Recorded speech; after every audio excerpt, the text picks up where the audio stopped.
And as we've been reporting on City News, Air Canada is on the brink of having to cancel flights, so far failing to come to a deal with pilots this week. The deadline to avoid a strike is set for this weekend. With more on the impact to travelers, we're joined now by aviation professor John Gradek with McGill University. John, thank you so much for joining us. My pleasure to be here.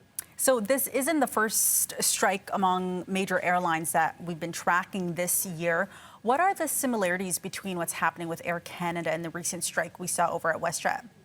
The most recent strike we had at WestJet was with mechanics, and that lasted somewhere in the range of about 24 to 30 hours, I think, before they were legislated or binding arbitration was installed for the mechanics.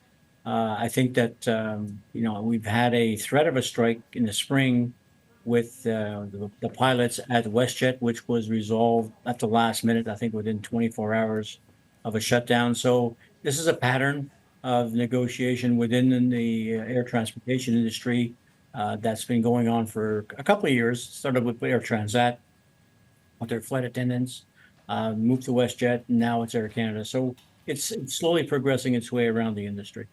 The big question, too, is whether or not the federal government is going to be getting involved. And we did see that happen with the recent Via Rail work stoppage. Is there potential for that to happen here?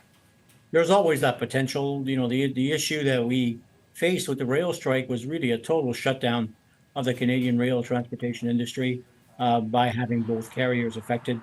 In this case, we're nowhere near that.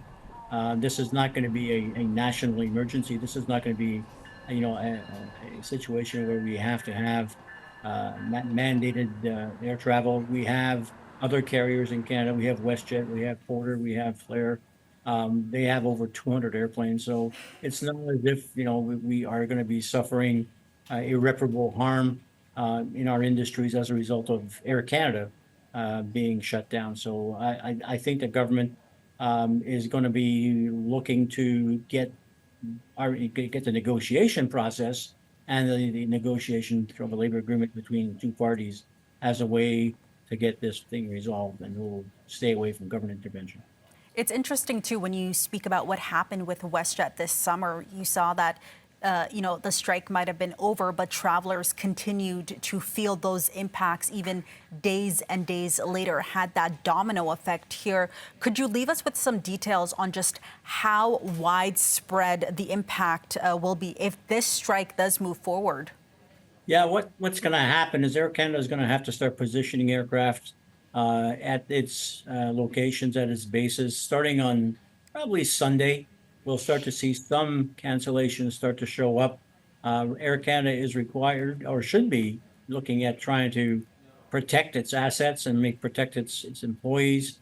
Airplanes will have to get positioned in locations where, on a restart of the airline after we have a settlement, that they can in fact start the airline up fairly quickly and fairly efficiently. So when you shut down, you want to make sure that you're putting airplanes in the location where they can be serviced, and that in those locations you're able to restart operations without having to move crews and equipment around the world to go and catch up to your airplane. So airplanes will have to be at home bases as well as crews, and that'll start happening on Sunday.